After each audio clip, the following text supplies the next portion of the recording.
지난주까지 살펴본 것처럼 사도 바울은 에베소서 6장 11절에서 큰 전제를 선포합니다. 마귀의 간계를 능히 대적하기 위하여 하나님의 전신 갑주를 입어라, 이렇게 큰 전제를 선포하고는 이제 14절부터 17절까지 해서 이 하나님의 전신 갑주 6가지 항목들을 하나하나 이제 선포를 하는 것을 볼 수가 있는데요. 14절부터 읽어드립니다. 그런즉 서서 진리로 너희 허리띠를 띠고 의의 호심경을 붙이고 평안의 복음이 준비한 것으로 신을 신고 모든 것 위에 믿음의 방패를 가지고 이로써 능히 악한 자의 모든 불화살을 소멸하고 구원의 투구와 성령의 검 곧 하나님의 말씀을 가지라. 여기까지가 지난 특별 새벽 부흥회와 또 지난주 주일까지 살펴본 말씀인데요. 사실 이 정도 전신갑주라고 하면은 뭐 거의 완벽한 무장 아닙니까? 한 개인으로서 이 이상 더 갖출 게 없습니다. 근데 제가 참 흥미롭게 생각하는 거는 이렇게 한 개인이 그 완벽하게 갖출 하나님의 전신갑주, 이 17절로 말씀을 끝내지 않고 사도 바울은 바로 그 다음 18절에서 이제 어떻게 말씀이 연결되느냐, 모든 기도와 간구를 하되 항상 성령 안에서 기도하고. 이 의미를 아시겠습니까? 신앙생활은 한 개인이 얼마나 잘 갖추고 있느냐, 이것의 문제가 아니고 결국은 이 하나님의 전신갑주라는 것은 이런 한 개인의 완전 군장으로 끝나는 것이 아니라 그 완전 군장된 그 모습을 가지고 하나님과의 소통의 자리로 나아가는 것, 여기까지 가야 된다는 것입니다. 그래서 저는 이런 본문의 흐름을 보면서 두 가지 중요한 그 전제를 오늘 좀 말씀을 드리고 싶은데요. 전체 이 전신갑주 시리즈와 관련된 전체적으로 아우르는 두 가지 메시지 중에 첫 번째 메시지가 뭐냐, 여러분 신앙생활에 있어서 가장 위험한 것, 하나님과의 고립된 상태라는 겁니다. 아무리 잘 갖추면 무슨 소용이 있습니까? 그 프로야구 같은 거를 보면은 저 사람은 엄청난 홈런 타자예요. 쳤다 하면 안타고 쳤다 하면 홈런인데, 그런데 여러분 그런 홈런 타자를 하더라도 타석에 들었으면은 끊임없이 그 감독과 혹은 코치의 사인에 늘 그 주의롭게 보고 있다는 거, 이게 되게 흥미롭습니다. 그래서 상대방 투수가 공 하나 던지고 나면 또 감독을 쳐다보고 코치를 쳐다보고, 나는 홈런 타자인데 저런 사인 필요 없다, 이런 선수를 저는 지금까지 본 적이 없습니다. 왜 사도 바울이 17절까지 해서 한 개인의 완전 군장으로서 말씀을 끝내지 않고 이 기도라는 도구를 통해서 하나님과의 소통을 강조하는 말씀으로 연결이 되는가?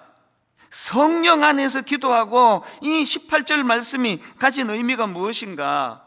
여러분, 우리가요 꼭 기억해야 될 것, 이 전신갑주 6개 항목은 그 자체가 하나님과의 소통을 통해서만이 작동되는 특징을 갖고 있다는 겁니다.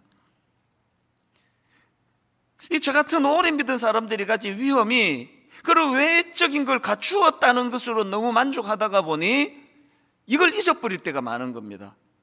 멀쩡히 모태신앙입니다, 5대째 교회 다닙니다, 이런 이야기를 하는데 제가 보면은 그 6가지 군장이 다 녹이 슬어 있는 게 기능이 작동이 안 되는 겁니다.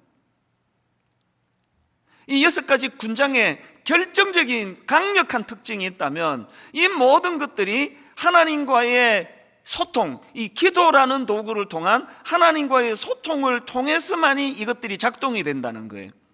이게 지금 오늘 본문에서 보여주는 흐름이고요. 그런가 하면 두 번째로, 지금 말씀이 한 개인의 완전 군장을 잘 갖추는 것으로 끝내지 않고 바로 그 다음으로 기도가 강조되는 18절로 연결되는 이 말씀의 그 흐름을 보면서 저는 두 번째로요, 모든 공급의 원천은 하나님으로부터 시작이 된다는 걸 인식해야 된다는 겁니다.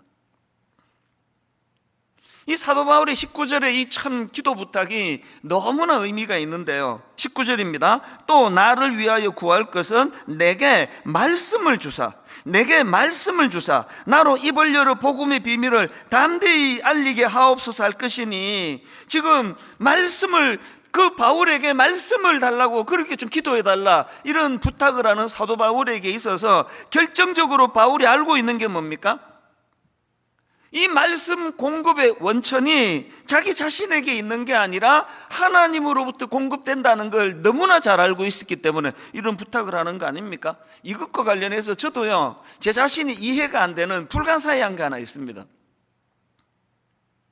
올해로 제가 딱 설교를 지금 30년째 하고 있습니다. 내 인생의 절반을 이 설교하는 것에 모든 걸 다 내던진 삶을 지금 살아가고 있는데 뭘 이해를 못하는가? 이렇게 오래 설교를 하고 했음에도 불구하고 여전히 월요일 아침이 되면은 이번 주 다음 주 설교할 머리가 하얘지고요, 여전히 토요일 저녁이 되면 설교 준비를 다 끝냈음에도 불구하고 안절부절하고 불안하고 냉장고 문을 열었다 닫았다 하고, 제 아내의 표현으로는 이 고산병에 걸린 것처럼. 보통 여러분 그 1만 시간의 법칙이라고 들어보셨지 않습니까? 어떤 분야의 전문가가 되려면 최소한 1만 시간 정도의 훈련이 필요하다. 이게 1만 시간의 법칙이고요, 이것과 비슷한 게 한 분야를 10년을 한 분야를 뚫으면 그 분야의 전문가가 된다. 이게 다 같은 얘기거든요.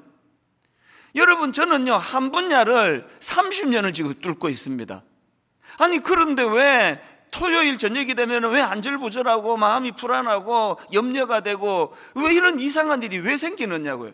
아니 이거는 신학교 금방 입학한 그 신학생 시절에 보여줘야 되는 그 어설픔 아닙니까? 어떻게 말하면은 신학교 다닐 때는 이런 초조함이 없었습니다. 설교가 좀 자신이 있었거든요. 막 그냥 소리 지르고 막 다 했는데, 아니 왜 갈수록 요즘에는 제가 제 모교인 총신대학 신학대학원에서 전에는 와서 뭐 채플 인도해 달라, 또 여름 수련회 경건회를 3일간 인도해 달라 그러면 그 자리에서 오케이 했습니다. 아니 이런 영광이 있습니까? 요즘은 100% 다 사양합니다. 안 가본 지가 지금 뭐 수년이 지났습니다. 자신이 없어요. 그 요즘에 제가 우리 교역자들에게 뭐 이렇게 저렇게 잔소리를 많이 하는데요, 딱 하나 안 하는 게 있습니다. 설교에 대해서는 잔소리 안 합니다. 내가 어느 목사님 그 수요 설교 듣고 불러가지고 설교는 그러면 안 된다, 이래라 저래라 이렇게 코치해버리면 그분이 누구를 자꾸 의식하게 됩니까?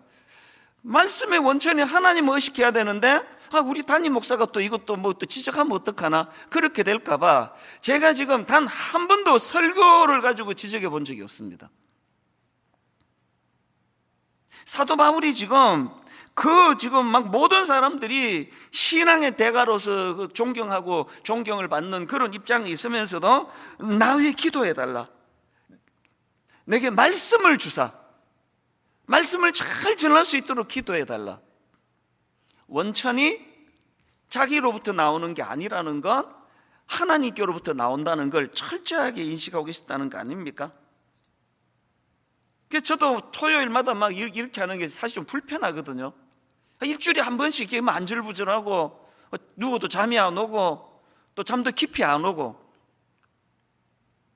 알람을 새벽 3시에 맞춰 놓으면은요, 알람 소리 듣고 깨는 경우는 1년에 몇 번 되지도 않습니다. 그 전에 깨요. 잠을 깊이 못 잔다는 소리거든요.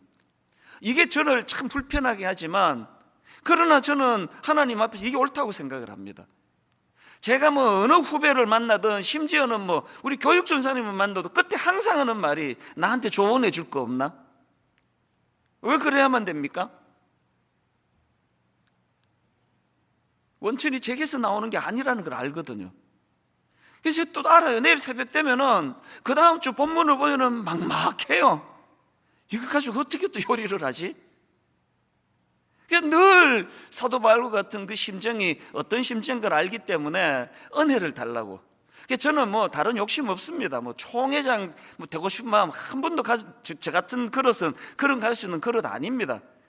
누구한테 부탁하는 거 뭐 어느 뭐 이런 거 좀 되게 위원장 자리 좀 되게 해달라 이런 부탁 해본 적이 없고요. 누구를 만나든지 부탁하는 거 말씀 좀 잘 전하게 해달라고 늘 그 노심초사하는 마음을 가지고 있거든요.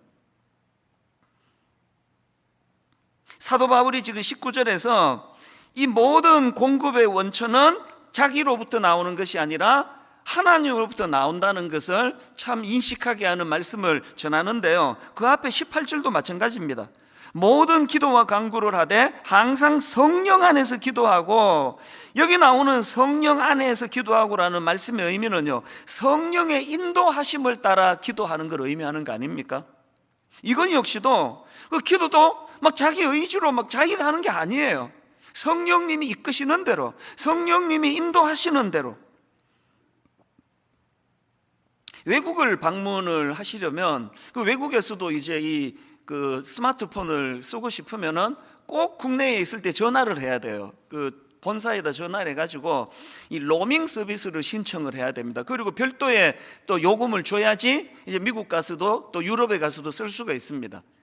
저는 그 돈 몇 푼 좀 아껴보겠다고 거의 지금까지는 로밍을 안 하고 다녔거든요. 그러니까 이 와이파이가 너무너무 절실한 거예요. 막 공항에서 이 와이파이는 엄청 느려요. 이건 막 그냥 막 연결을 해야지만 한국으로 나 잘 도착했다 전화도 하고 또 그 사이에 뭐 뉴스도 보고 이래야 되니까요. 와이파이가 너무 절실해요. 호텔에 가서도 하여튼 뭐 와이파이가 제일 중요합니다. 조금만 벗어나면 통화가 안 돼요. 제가 이 말씀을 준비하다가 네 맞아 지난번 미국 갔을 때 어디 연락할 일이 있는데 이게 전화가 안 되니까 기계는 멀쩡히 다 갖고 왔는데 안 되니까 답답했었지. 이게 신앙적으로 이게 중요한 거 내가 참 깨달았네. 뭐 완전 군장을 막 껍데기 딱 갖추면 무슨 소용이에요. 이 기계가 이거 최신 폰인데 이거 내가 120만 원 주고 샀어. 아무리 기계 자랑하면 뭐합니까? 터지지를 않는데. 하나님과의 소통이 이런 거예요. 저는 오늘 한국교회가 갖고 있는 여러 어려움들이 영적으로 와이파이가 터지지 않기 때문이라 생각하거든요. 감독은 지금 막 열심히 사인을 보내는데 나는 홈런 타자라고 그냥 막 자신만만해서 안 쳐다보고 있는 이 선수와 같은 답답함을 우리 감독 되시는 하나님께서 얼마나 탄식하시겠냐고요. 여러분, 이 전신갑주 말씀의 시작인 6장 10절 말씀 자체가 이걸 강조하며 시작하는 걸 볼 수 있습니다. 끝으로 너희가 주 안에서와 그 힘의 능력으로 강건하여지고, 주 안에서와 누구의 힘입니까? 그분의 힘의 능력으로 강건해집니다. 힘의 원천은 우리에게 있지 않다는 걸 시작부터 선포하고 있는 거 아닙니까?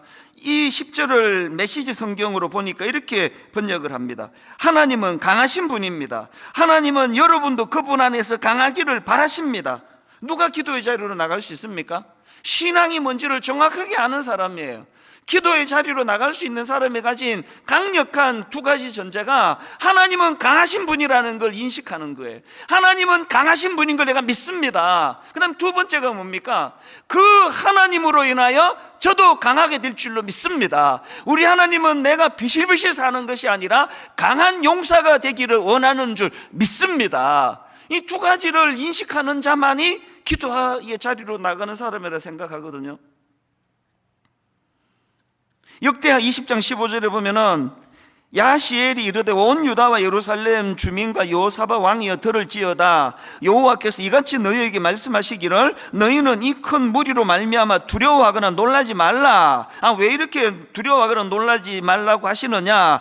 이 전쟁은 너희에게 속한 것이 아니요, 이 전쟁은 너희에게 속한 것이 아니요 하나님께 속한 것이니라. 아까 그 말로 빗대 말하면 이 기계가 대단히 작동이 잘 되고 안 되고가 문제가 아니라 와이파이가 터지는 데 있느냐? 네 위치가 중요하다는 거 아닙니까? 그렇기 때문에 여러분 18절에 이 말씀에 이 강조점 보세요. 모든 기도와 간구를 하되, 모든 기도와 간구를 하되, 그 다음 항상 성령 안에서 기도하고. 어떻게 항상 기도하느냐고 이렇게 말하시는 분이 계시면요, 신앙의 초보입니다. 금요일날 와가지고 뭐 교회가 정해준 대로 주여 주여 눈 감고 부르짖는 것만이 기도가 아니에요. 와이파이가 터지는 그 모든 것이 기계와 그것이 소통이 되는 것처럼 항상 기도하는 게 뭘 의미합니까? 늘 그분을 인식하는 거거든요. 늘 그분의 뜻을 생각하는 거거든요. 공적으로 눈을 감고 부르짖어 기도할 때가 있다면 지하철을 타고 가면서도 늘 그 지하철 안에서도 하나님과의 와이파이가 소통이 돼서 그분의 뜻을 구할 수 있는 거거든요. 설교 준비하면서, 밥을 먹으면서, 자녀를 교육하면서 항상 모든 기도와 간구를. 그래서 오스왈드 챔버스가 이런 말을 했습니다. 기도는 위대한 사역을 위한 준비가, 잘 들어보세요. 기도는 위대한 사역을 위한 준비가 아니라 기도 자체가 이미 더 위대한 사역입니다. 문제가 뭡니까? 우리는 자꾸 기도를 더 어떤 중요한 사역을 위한 들러리로 생각을 해요. 그러니까 이걸 이루어내는 도구로 생각해요. 아닙니다. 기도 자체가 더 위대한 사역이라는 거예요. 기도 자체가. 그래서 여러분, 답답한 일이 생기고 기도할 일이 생기면 더 위대한 기도를 할 수 있는 찬스가 온 거예요. 찬스가. 마틴 루터도 비슷한 말을 했습니다. 나는 너무 바빠서 하루에 3시간 이상 기도하지 않을 수 없습니다. 저는 처음에 이 말을 옛날에 잘 이해를 못했습니다. 그 바쁜 거하고 기도하는 거, 3시간 기도하는 게 무슨 상관이냐. 요즘 조금 제가 이게 좀 이해가 좀 될 듯 말 듯 해요. 이게 무슨 뜻인가 하면은요, 그 권사님 집에서, 순장님 집에서 애가 고3이 되는데 2학년 때까지 고등부 잘 나가던 애들 보고 너 교회 가지 마라, 고3인데 학원 가라, 이런 어리석은 생각을 하면 안 된다는 거지 루터가 얘기하는 거거든요. 아니, 가장 하나님과 소통하고 가장 하나님께 부르짖고 능력의 원천이 이 게을러 터진 우리 아들에게서 나오는 게 아니라 여호와 하나님으로부터 공급된다는 걸 경험할 수 있는 고3이 됐는데 원천을 봉쇄해버리는 거 아닙니까? 너 학원 가라고, 와이파이 다 끊고 네 힘으로 한번 해보라고. 제가 늘 감사하는 건요, 제가 사랑의 교회에서 사역할 때 그때는 초등학교 1학년 부서, 초등학교 2학년 부서, 중학교 1학년 부서, 중학교 2학년, 고등학교 1학년, 고2, 고3 이렇게 그 학년별로 다 이제 분산이 돼 있을 때인데요, 제가 우리 제자들에게 너무너무 제가 감사하게 생각하는 건 항상 고3 부서가 다른 어떤 학년들보다 출석이 제일 많았습니다. 그 당연한 거 아닙니까? 막 철없던 고등학교 1, 2학년 때는 뭐 좀 놀고 뭐 교회도 안 가고 했더라도 고3이 되면 지금이야말로 능력의 원천 되시는 하나님께 부르짖어야 되겠다. 그거 당연한 거 아닙니까? 철로 역정을 쓴 존 번연도 비슷한 명언을 남겼는데요, 들어보세요. 기도는 죄를 멈추도록 이끌지만 죄는 기도를 멈추도록 유혹할 것입니다. 여러분, 영적 전쟁에서 여러분이 지금 잘 싸우고 있느냐 못하고 있느냐 기도를 보면 아는 거예요. 왜? 기도는 영적 전쟁에서 이기도록 하는 도구가 아니고요, 결국은 사단이 뺏고자 하는 건 내가 가진 이 기도의 능력, 기도. 근데 이 기도가 뺏겼는데 다 갖추고 있다. 와이파이 안 터지는 곳에 외국에 그 핸드폰 자랑하고 다니는 어리석은 것 같은 거라니까요. 영적 싸움은 기도를 통해서 이기는 것도 있지만 기도 지키기. 한국교회가 뭐라 뭐 악플이 많고 비난하고 뭐 이걸 자꾸 겁내시는데요, 그거는 결정적인 걸 빼앗겼기 때문에 나타나는 부작용에 불과하다고 생각을 합니다. 저는 정말 저와 여러분이 능력의 원천이 나에게서가 아니라 그분으로부터 나온다는 사실을 철저하게 인식하게 되기를 바라고요, 이걸 인식한 사람만이 할 수 있는 기도의 자리로 나아가게 되기를 간절히 바랍니다. 이 두 가지 교훈을 포괄적으로 드린 이 두 가지 교훈은 항상 기억하시고요, 뭐라 그랬죠? 신앙생활에 있어서 하나님과의 고립, 이것만큼 위험한 게 없다. 그리고 또 하나가 뭐라 그랬죠? 모든 공급의 원천은 내가 아니라 하나님이시다. 그분이 주시는 대로 공급을 받는 거다. 늘 우리는 이것을 인식하고 기도의 자리로 나가야 되는데요, 근데 제가 오늘 본문을 보면서 큰 그 두 가지 물줄기로 본문의 흐름을 제가 좀 소개를 드리려고 하는데요, 전제가 뭐냐? 성령 안에서 기도하고예요.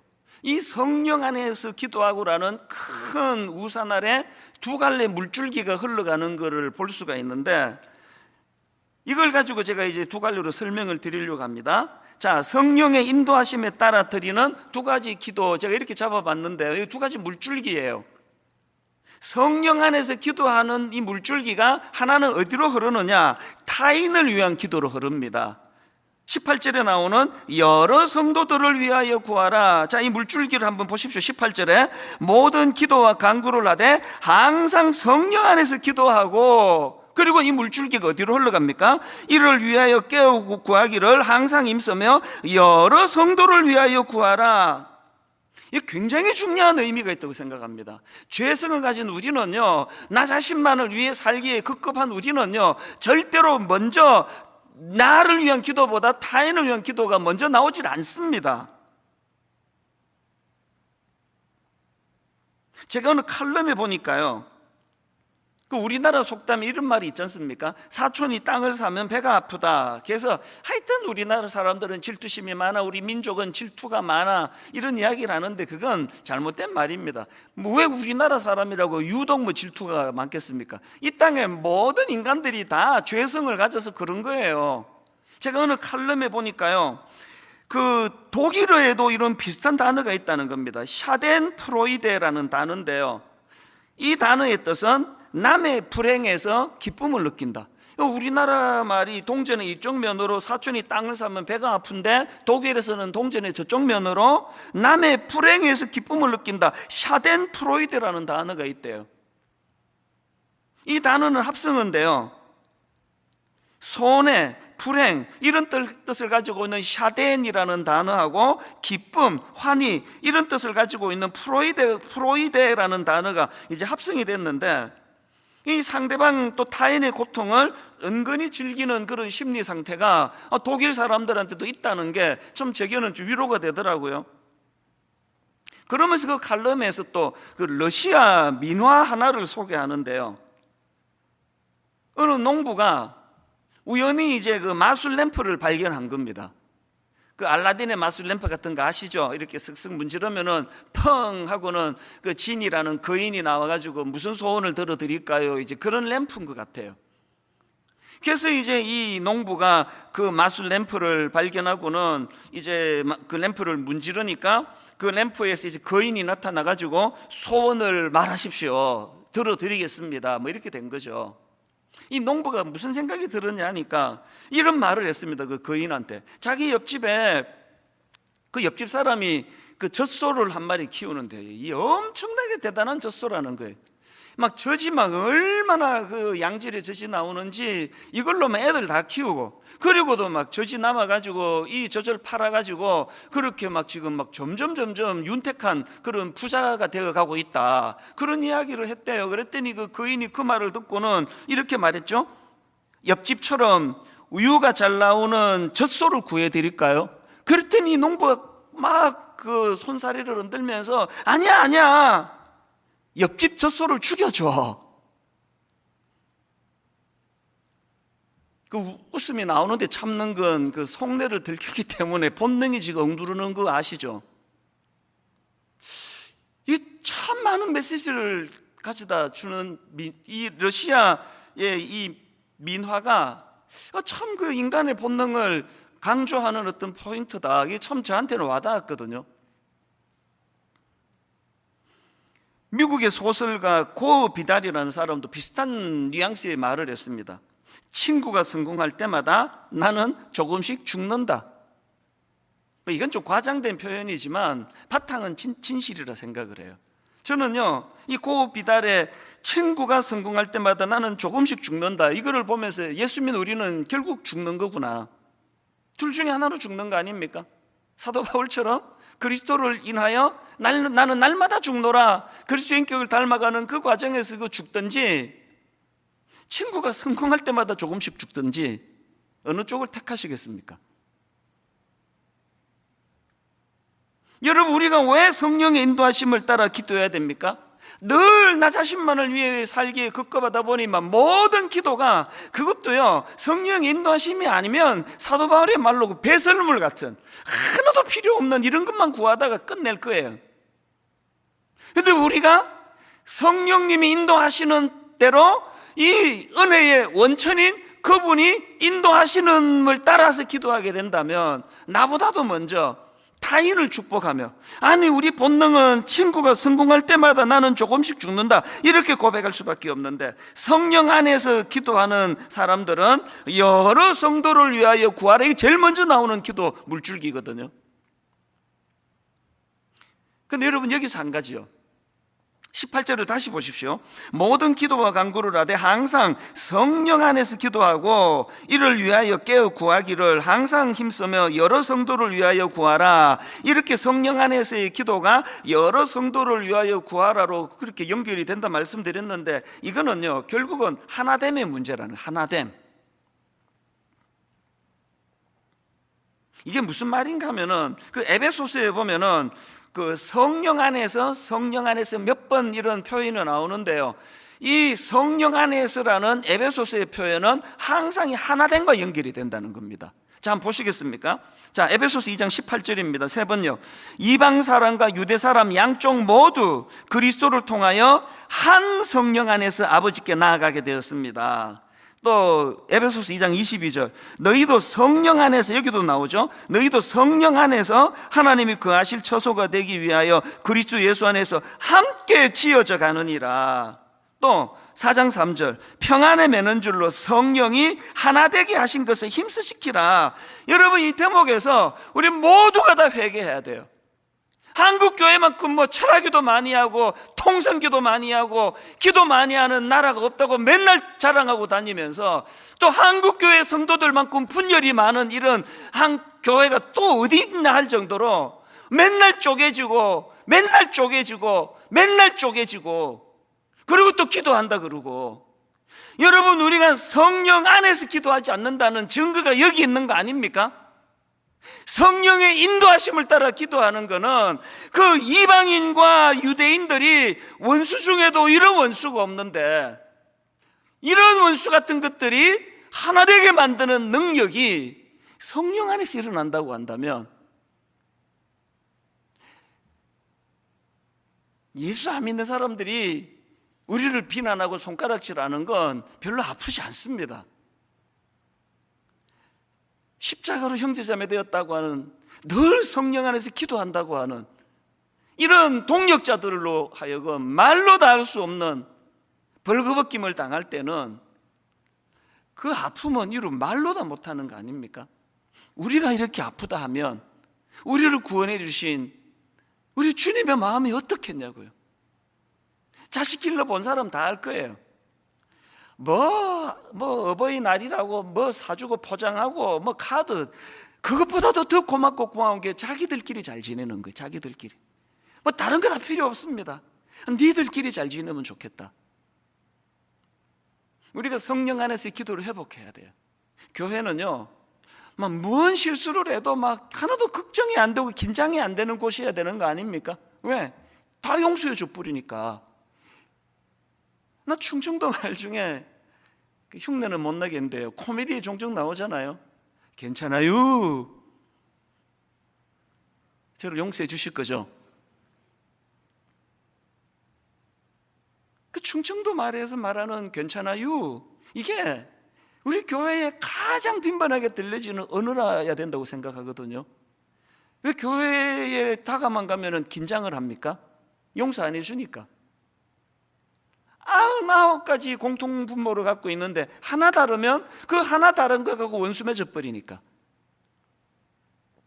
우리가 정말 성령 안에서 기도하는 사람이라면요, 99가지가 이질적이고 99가지가 유대인들이 이방인을 싫어하던 실현 요소를 갖고 있다 할지라도 그 공통된 하나 붙잡고 우리는 형제라고 껴안아 줄 수 있는, 이게 교회라고 한다면 저와 여러분 모두가 다 능력의 원천 되시는 성령님이 인도하시는 기도가 회복되기를 바랍니다. 이 기도가 회복이 될 때 이런 형제를 향한 너그러움과 그를 진심으로 축복하며 기도하는 역사도 함께 일어날 줄로 믿습니다. 그런가 하면은 두 번째 물줄기, 이게 이제 성령 안에서 기도하고가 여러 성도들을 위하여 구하라는 것으로 물줄기가 하나 흘러가고 있다면, 두 번째 물줄기는 뭐냐? 자신을 위한 기도 부탁이에요.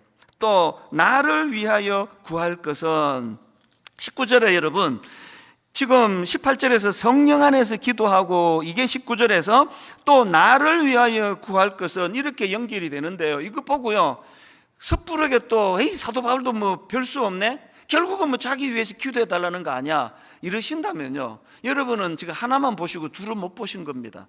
자, 19절의 기도 내용을 한번 들어보십시오. 또 나를 위하여 구할 것은 내게 말씀을 주사 나로 입을 열어 복음의 비밀을 담대히 알리게 하옵소서 할 것이니, 이 기도가 왜 성숙한 기도입니까? 사도 바울이 지금 자기를 위하여 드리는 기도가 아닙니다. 내가 지금 감옥에 갇혀 있는데 나 여기서 좀 풀어나게 해달라, 이런 기도가 아닙니다. 지금 강조점을 달리한 19절을 다시 한번 보십시오. 또 나를 위하여 구할 것은 내게 말씀을 주사 나로 입을 열어 복음의 비밀을 담대히 알리게 하옵소서 할 것이니, 20절 이 일을 위하여 내가 쇠사슬에 매인 사신이 된 것은, 이 일을 위하여 내가 쇠사슬에 매인 사신이 된 것은, 사신은 요즘으로 치면 대사. 그래서 20절에 나는 사신이 되었다, 이 말씀은 나는 왕의 메시지를 가지고 파송된 사명자라는 뜻입니다. 옛날에는 내 무게중심이 쇠사슬에 매여있는 불편한 환경, 불편한 삶, 이게 나를 너무 힘들게 했기 때문에 온통 기도 제목이 그냥 감옥에서 좀 나가게 해주세요, 풀려나게 기도해 주세요, 이런 기도만 드렸다면, 이제 성령님 인도하시는 그 능력의 원천 되시는 그분의 이끄시는 대로 기도를 하게 되면, 우리가 본능을 가지고 있다가 보니까 뭐 감옥에서 풀려나게 해달라, 경제적인 어려움에서 풀려날 수 있게 해달라, 우리 부부의 건강을 위해 기도해달라, 이거 당연히 다 포함되지만 그것만의 기도가 끝이 아니고요, 사명을 위한 기도가 들어가는 겁니다.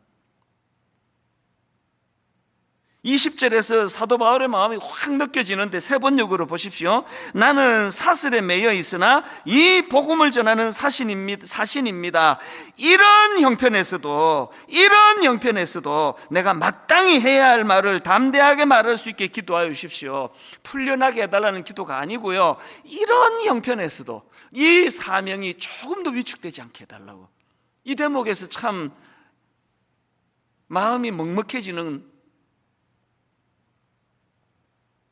저는 사도행전 1장 8절과 관련해서 고백할 게 하나 있는데요, 사도행전 1장 8절입니다. 오직 성령이 너희에게 임하시면 너희가 권능을 받고 예루살렘과 온 유대와 사마리아와 땅끝까지 이르러 내 증인이 되리라 하시니라. 저는 제가 고백한데요, 신학교 다닐 때만 해도 온통 내 관심은 앞에 있는 그 굵은 글씨였습니다. 오직 성령이 너희에게 임하시면 너희가 권능을 받고 두나미스, 다이나마이트와 같은 능력을 주시기 원합니다. 내 관심은 온통 권능을 받고였습니다. 이게 얼마나 미숙한 생각이었는지를 요즘은 조금 알 것 같아요.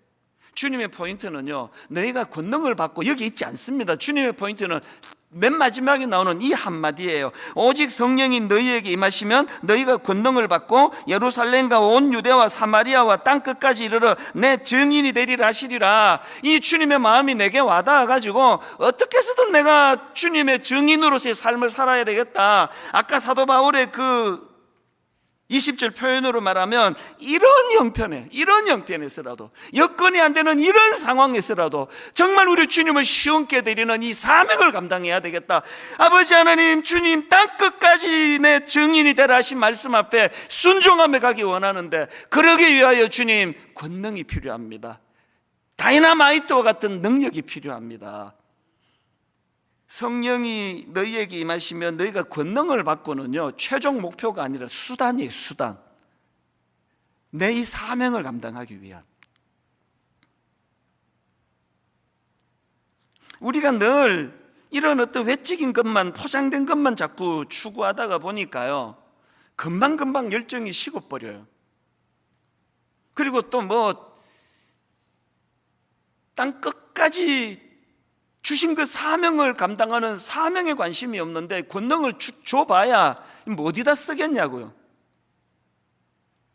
그래서 청교도 설교자인 토마스 브룩스가 한 이 열정 없는 기도가 참 얼마나 초라한 기도인지를 이렇게 명언으로 남겼습니다. 한번 들어보십시오. 뜨거움이 없는 기도는 항상 하늘에 닿기 전에 얼어버립니다. 뜨거움이 없는 기도는 항상 하늘에 닿기 전에 얼어버립니다. 지금 땅 끝까지 이르러 내 증인이 되리라는 목표의식이 없는데 하늘에 닿기 전에 얼어버리는 거예요. 저는 토마스 브룩스의 저 명언을 제가 보면서 요즘에 우리나라가 유산균 그러잖아요. 막 TV에만 크면 뭐 그냥 건강 요새가 많으니까 유산균이 이렇게 중요하대요. 이 유산균이 유익한 균이 많으면 그 장에 많으면 살도 빠진다 그러더라고요. 그래서 막 열심히 막 사다 먹고 하는데 문제가 뭐냐? 치명적인 문제가 그렇게 열심히 유산균을 먹여도 이 유산균 대부분이 장까지 가기 전에 중간에 죽어버린대요. 중간에 죽어버리는데 뭐 장까지 가지도 못하는데 무슨 소용이 있냐고요. 저는 하나님 앞에 이 한국교회를 향한 건강한 유산균 같은 존재가 되기를 기도합니다. 건강한 유산균 같은 존재가 되기를 기도하되 장까지 내려가는 존재가 되기를 원합니다. 그럼 어떻게 해야 돼요? 사명에 눈을 떼야 되는 거 아닙니까? 나는 상처받을 수도 없고 여기 앉아 힘들다고 주저앉을 수도 없고 도중에 나는 하차할 수도 없고 왜? 나는 장까지 내려가야 될 사명이 있으니까. 누가 뭐라 찝쩍거려도 그런데 내가 같이 노닥거릴 여유가 없고 왜? 나는 장까지 내려가야 되니까. 우리 주인의 It hurt good, more than I can say. But maybe love isn't holding on. Maybe it's knowing when to walk away. We try to hold what we're slipping through, like sand running from our hands. Every promise started losing shape. We couldn't be what we once planned. Your eyes would look right through mine, like you were already gone. We stayed too long in a fading light, trying to prove we still. It hurt good, more than I can say. But maybe love isn't holding on. Maybe it's knowing when to walk away.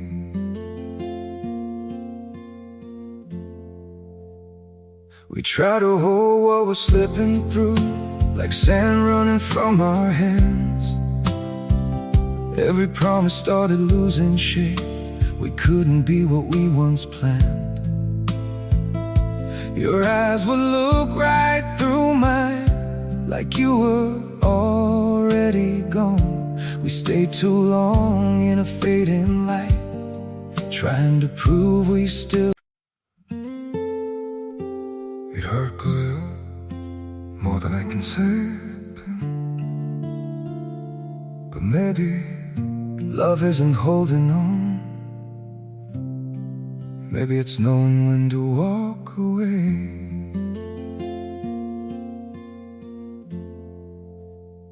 We try to hold what we're slipping through, like sand running from our hands. Every promise started losing shape. 건강을 내가 살려줘야 되니까 이런 사명을 가진 빗대어 말하기를 이런 사명을 가진 유산균이 되기를 원한다는 겁니다.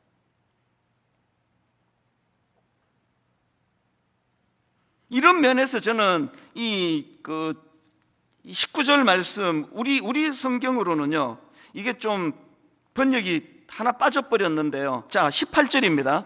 자 18절을 다시 한번 보십시오. 이를 위하여 깨어 구하기를 항상 힘쓰며 여러 성도를 위하여 구하라. 이게 그 헬라어 원문에 가깝게 직역을 하면 이렇습니다. 이것을 위하여 온전히 인내하면서 그리고 모든 성도들을 위하여 간구하면서 깨어 있으십시오. 아니 이 중요한 걸 왜 번역에서 빼버렸는지 모르겠네요. 새 번역이 오히려 그 의미를 잘 담고 있습니다. 온갖 기도와 간구로 언제나 성령 안에서 기도하십시오. 이것을 위하여 첫째 늘 깨어서, 둘째 끝까지 참으면서, 모든 성도를 위하여 간구하십시오. 오늘 결론을 이렇게 맺기를 원합니다. 저와 여러분이 이 18절에서의 기도 제목이 우리 안에 사무치기를 원합니다. 이것을 위하여 온전히 인내하면서, 그리고 모든 성도들을 위하여 간구하면서 깨어 있으십시오. 하나님, 빗대어 설명하기를, 하나님, 정말 저는 하나님 나라의 장을 건강하게 만드는 유산균이 되고 싶습니다. 그래서 장까지 가기 전에 죽어버리는 초라한 유산균이 아니라 기어의 아버지 목적지 장까지 도달하기를 원합니다. 이 일을 이루기 위하여 인내가 필요하다면, 이 일을 위하여 수모를 겪어야 된다면, 이 일을 위하여 수모를 감수해야 된다면, 이런 것에 제가 에너지를 낭비하지 않고 장까지 내려가겠습니다. 결론을 맺으면서요, 그 미국의 어느 초등학교에서 이제 그 숙제를 내줬대, 어린애들 보고. 그 하나님께 편지를 한번 써봐라. 뭐 지금은 너무나 타락한 미국이지만 영적으로, 그러나 그 바탕이 기독교 국가다 보니까 이런 숙제들을 뭐 가끔씩 내주나 봅니다. 제가 그 글을 보면서 너무 마음이 제가 흐뭇한 미소를 지었는데요, 어린애다운 내용이 너무 많습니다. 참 순수합니다. 하나의 편지가 이렇습니다. 하나님, 밤하늘의 별들을 언제나 제자리에 가져다 놓으시니 참 대단하십니다. 참 어린이다운 순수함이 묻어있지 않습니까? 또 이런 아이의 편지가 있습니다. 하나님이 전 세계 모든 사람들을 사랑하시는 것은 매우 어려운 일이라고 확신합니다. 저는 4명의 가족을 사랑하는 것도 할 수 없는데 말입니다. 또 이런 내용도 있습니다. 하나님은 하나님인 것을 어떻게 아셨나요? 이런 천진한 편지들이 쭉 나오는데요, 제가 어느 한 대목에서 이게 본능이에요. 마음에 이렇게 움찔하는 대목이 하나 있었습니다. 얘가 이제 자기 그 담임 목사님 이름 같은데 어떤 이름을 대면서 이제 이렇게 편지를 썼습니다. 하나님, 저희 어느 목사님은 당신의 친구인가요? 아니면 비즈니스로 아는 사이인가요? 내가 갑자기 보다 본능적으로 움찔해졌습니다. 뭐 찔리는 게 있나 보죠? 우리 유치부애가 이렇게 기도한다고, 우리 이찬수 담임 목사님은 하나님의 친구인가요? 친밀감을 가진 친구인가요? 아니면 단지 비즈니스로 아는 사이인가요? 다음 2주간 새세면 축제가 열려집니다. 누가복음 22장 31절, 시몬아 보라, 사탄이 너희를 밀가부르듯 하려고 요구하였으나 그러나 내가 너를 위하여 너의 믿음이 떨어지지 않기를 기도하였노니. 그 다음 보세요. 첫째, 너는 돌이킨 후에. 둘째, 너의 형제를 굳게 하라. 코로나19 때문에 올해 새세면 축제 없습니다. 큰일 날 소리예요. 때를 얻든지 못 얻든지, 아까 사도 바울처럼 비록 내가 감옥에 갇혀 있는 상황이라 할지라도, 그런 형편이라 할지라도 먼저 하나님, 내가 돌이킨 후에 나의 형제를 굳게 하는 일에 쓰임받기를 원합니다. 다음 새세면 축제 2주 기간 동안에 잃어버린 한 영혼을 향하신 그 하나님 아버지의 마음이 절실하게 내 마음에 기도로 그렇게 열매 맺어지는 2주간이 되기를 바랍니다.